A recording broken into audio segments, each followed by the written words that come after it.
Yes, നമ്മളോടൊപ്പം ശ്രീ മോഹൻലാൽ ചേരുന്നുണ്ട്.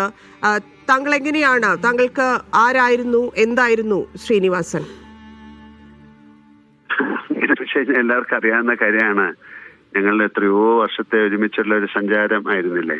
അപ്പം മലയാള സിനിമയ്ക്ക് ഞങ്ങൾ എന്തൊക്കെ ചെയ്തിരിക്കുന്നു എന്നുള്ള കാര്യങ്ങളൊക്കെ അറിയാവുന്നതാണ്. ഇതൊക്കെ ഓർത്തെടുക്കാൻ പറ്റുന്നൊരു സന്ദർഭമായി ഇത് മാറിയല്ലോ എന്നുള്ളതിന്റെ സങ്കടത്തിലാണ്.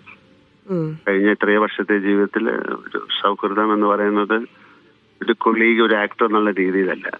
അതിൽ കൂടുതൽ സൗഹൃദമുള്ള ആൾക്കാരായിരുന്നു. അങ്ങനെ കുറച്ച് പേരുണ്ടാവുമല്ലോ. അതിലൊരാളായിരുന്നു ശ്രീനിവാസൻ. ഞാൻ ശ്രീനിവാസൻ, സത്യൻ അന്തിക്കാട്, പ്രിയദർശൻ എന്നൊക്കെ പറയുന്ന ഒരുപാട് സിനിമയ്ക്ക് വേണ്ടിയും അല്ലാതെയുള്ള വലിയ യാത്രകൾ ചെയ്തിട്ടുള്ള ആൾക്കാരാണ്. ഒരുപാട് വൈകാരിക ബന്ധമുള്ള ആൾക്കാരാണ്. അപ്പൊ അങ്ങനെ അതിൽ നിന്ന് ഒരാൾ പോകുന്നു എന്ന് പറയുമ്പോൾ ഉണ്ടാകുന്ന ഒരു വലിയ സങ്കടം തന്നെയാണ്. സുഖമില്ലാതിരിക്കായിരുന്നു. പക്ഷെ പെട്ടെന്ന് ഇങ്ങനെ സംഭവിക്കുമ്പോൾ ഉള്ള ഒരു ഷോക്ക് ഉണ്ടല്ലോ എല്ലാവർക്കും, അതുണ്ടാകുന്നതാണ്. താങ്കൾ ഇവിടെ ഉണ്ടോ ശ്രീ മോഹൻലാൽ? താങ്കൾ എത്തുന്നില്ലേ? ഞാൻ എറണാകുളത്ത് തന്നെ ഉണ്ട്. അപ്പൊ ബാക്കി അതിന്റെ കാര്യങ്ങളൊക്കെ ആണല്ലോ. അപ്പൊ അതെന്താ ചെയ്യേണ്ടെന്നുള്ള ഒരു തീരുമാനത്തിലാണ്. അപ്പൊ അതിന്റെ പുറകിലാണ് ഞങ്ങൾ എല്ലാവരും.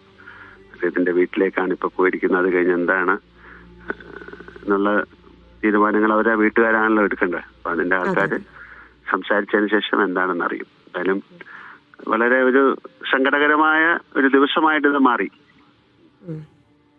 അദ്ദേഹത്തിന്റെ ഇപ്പം നമുക്കറിയാം ഒരുപാട് സിനിമകൾ ഉണ്ട്. സിനിമാ ലോകത്ത് അദ്ദേഹവുമായിട്ടുള്ള താങ്കളുടെ ബന്ധം നമുക്കറിയാം. അതിനപ്പുറത്തേക്ക് പേഴ്സണലി എത്രത്തോളം അടുപ്പമുണ്ടായിരുന്നു, അല്ലെങ്കിൽ ആ അടുപ്പം സൂക്ഷിച്ചിരുന്ന ഒരാൾ കൂടിയായിരുന്നു അദ്ദേഹം. സിനിമയിൽ നിന്ന് മാറി നിന്നപ്പോഴും ഒപ്പമുണ്ടായിരുന്ന ഒരാളാണെന്ന് പലരും കാണുമായിരുന്നു. അല്ല, നമ്മൾ സംസാരിക്കുമായിരുന്നു. അദ്ദേഹത്തിന്റെ കാര്യങ്ങൾ അറിയാമായിരുന്നു. അദ്ദേഹത്തിന്റെ അസുഖത്തിനെ കുറിച്ച് അറിയാമായിരുന്നു. അപ്പൊ എപ്പോഴും അങ്ങനെ ഒരു ബന്ധമുള്ള ആള് തന്നെയായിരുന്നു. ഇപ്പൊ ഈ അടുത്ത കാലത്തും അദ്ദേഹത്തിന് സുഖമില്ലാതായിരുന്നു, അമൃതയിലായിരുന്നു. ഇന്ന് രാവിലെയും അദ്ദേഹം അമൃതയിലോട്ട് പോവുമായിരുന്നു. അപ്പൊ ആ കാര്യങ്ങളൊക്കെ ഞങ്ങൾക്കറിയാം.